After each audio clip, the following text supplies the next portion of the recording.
सोचिए, एक ऐसा समय जब इंसान की पहचान उसके कर्म से नहीं बल्कि उसकी जाति से होती थी, जब लड़कियों की शिक्षा को पाप माना जाता था और बराबरी सिर्फ एक सपना थी।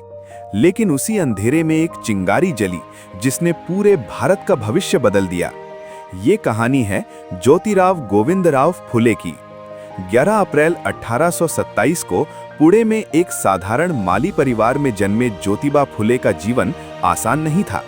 बचपन में ही मां का साया उठ गया, लेकिन उनके पिता गोविंदराव ने उनकी शिक्षा को कभी रुकने नहीं दिया।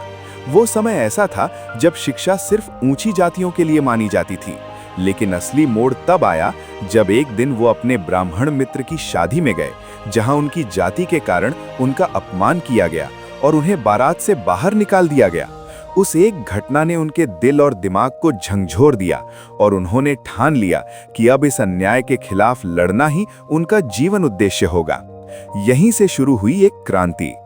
24 सितंबर 1873 को उन्होंने सत्य शोधक समाज की स्थापना की, जिसका उद्देश्य था सच्चाई को सामने लाना और सदियों से शोषित लोगों को जागरूक करना।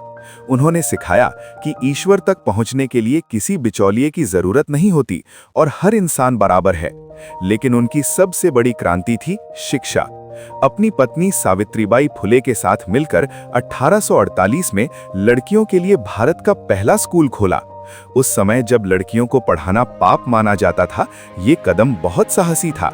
समाज ने उनका विरोध किया, लोगों ने पत्थर तक फेंके, लेकिन उन्होंने हार नहीं मानी, क्योंकि वो जानते थे कि अगर समाज को बदलना है तो शिक्षा ही सबसे बड़ा हथियार है।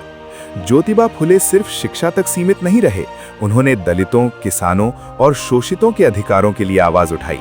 उनकी किताब गुलामगिरी ने समाज की सच्चाई को उजागर किया। उन्होंने बाल विवाह का विरोध किया और विधवा विवाह का समर्थन किया। और जब अछूतों को पानी तक नहीं लेने दिया गया, तो उन्होंने अपने घर का पानी सबके लिए खोल दिया और कहा, प्यास किसी की जाति नहीं देखती। उनकी निस्वार्थ सेवा के लिए 1888 में उन्हें महात्मा की उपाधि दी गई और 28 नवंबर 1890 को वो इस दुनिया को अलविदा कह गए। लेकिन उनके विचार आज भी जिंदा हैं। उनके रास्ते पर चलकर भीमराव रामजी अंबेडकर ने उनके सपनों को आगे बढ़ाया और आज अगर हम पढ़ पा रहे हैं, सोच पा रहे हैं, तो उसमें कहीं ना कहीं ज्योतिबा फुले का योगदान जरूर है। आज जब हम 21वीं सदी में जी रहे हैं, तो सवाल ये है कि क्या हम उनके सपनों का भारत बना पाए हैं? अगर नहीं, तो आज से एक संकल्प लें कि हम शिक्षा को बढ़ावा देंगे, समानता को अपनाएंगे और भेदभाव को खत्म करेंगे। यही होगी महात्मा ज्योतिबा फुले को सच्ची श्रद्धांजलि। सादर नमन, क्रांति सूर्य महात्मा ज्योतिबा फुले।